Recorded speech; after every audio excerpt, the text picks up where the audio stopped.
Okay, for real. Are recessions good or bad for freelancers?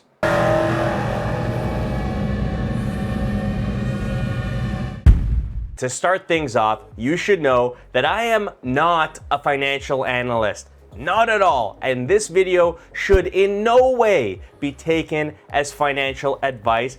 And my opinion is that recessions do kind of suck for everyone. So we'll just start with that. But the guy that I am trying to find the silver lining here, I think there might actually be an opportunity in a recession for someone who wants to be a freelancer to make some money. Company's doing poorly, company can't afford salaries, company fires employees, company outsources to freelancers? What do you think? That's the general scenario I'm thinking might be presenting itself to savvy freelancers. Companies can't afford to have employees on staff, so they outsource projects to freelancers. I think there's a huge opportunity here. So in this video, I'm going to show you how you can make money and win business as a freelancer in times like these. And I know it's not the greatest feeling to think that some people are potentially losing their jobs, and here you are thinking of how to make money. I get it. But here's what I'm going to tell you about that. Companies do sometimes downsize, and companies are usually always looking for ways to cut costs. Sometimes people lose their jobs in the process, and that, as sad as it is just the nature of the beast. Business is often cyclical. There are good times and there are bad times. Now I'm going to tell you how you might be able to make some money during those bad times. So that's the scenario. Businesses all over the world start doing not so well, so they start laying off employees. And honestly, this has already been happening all over the world. Almost every week, if you tune into the LinkedIn homepage feed, there's a new headline of another major company downsizing. 100 people let go here, 20% of the workforce let go there. It's become common news, something that I'm used to seeing all the time now.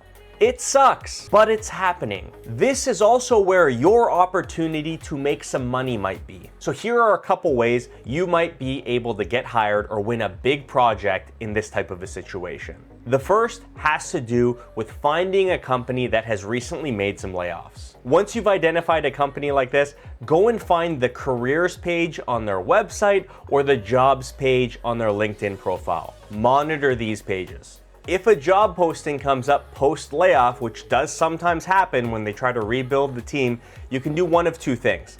The first is if you're able to and you want to just get a job, you can consider applying. But if you'd rather be a freelancer because it makes you more money, gives you more freedom, you can just message the hiring manager directly. Message them directly and pitch yourself as an option to get projects done without necessarily needing to hire someone. Maybe you could be an interim solution, allowing them to get work done while they try to hire something.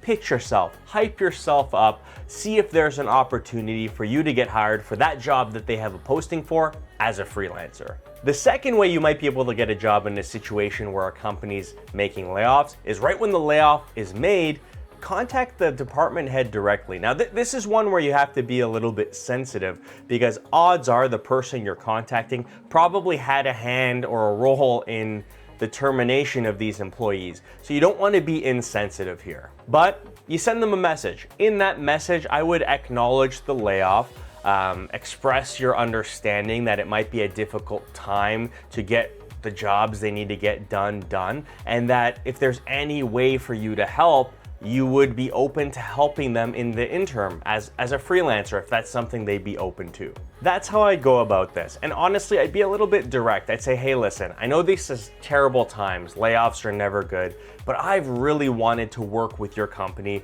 for quite some time. And if this layoff presents an opportunity for me to do some work for you, even as a freelancer, I would love to make myself available to you. Send a message like that, and who knows, you could get hired, and this could be a long-term contract if the business isn't doing so well, but they still need work done, and they like how favorable it is for them to hire a freelancer versus a full-time salaried employee.